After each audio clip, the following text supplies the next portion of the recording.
बिस्मिल्लाहिर्रहमानिर्रहीम। अस्सलाम वालेकुम। ये एक मेरे पेशेंट हैं, वो कहते हैं कि डॉक्टर साहेब बच्चे को दूध पिलाना होता है लेकिन छाती में दूध नहीं आता। डिलीवरी हुए हुए 1 माह हो गया है।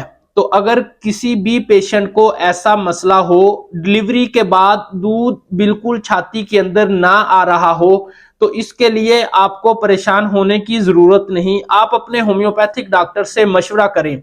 मैं ऐसी फीमेल्स जो कहती हैं कि डिलीवरी के बाद छाती में दूध ही नहीं आता, बच्चा बिल्कुल भूखा रहता है, उसे ऊपर का दूध गाय वगैरह का या कोई नेस्ले वगैरह का पिलाना पड़ता है।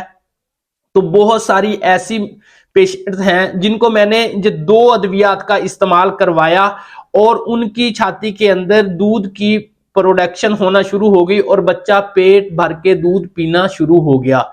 तो वो कौन सी मेडिसिन है? वो मेडिसिन है जी एग्नस कास्टस। मैं अपने पेशेंट को, ऐसी फीमेल्स को जो कहती हैं दूध की प्रोडक्शन बिल्कुल ही कम है और उनका जिस्म भी बिल्कुल कमजोर होता है, मैं ऐसी पेशेंट को एग्नस कास्टस इस्तेमाल करवाता हूं। और दूसरी जो मेडिसिन है वो है एसाफटीडा।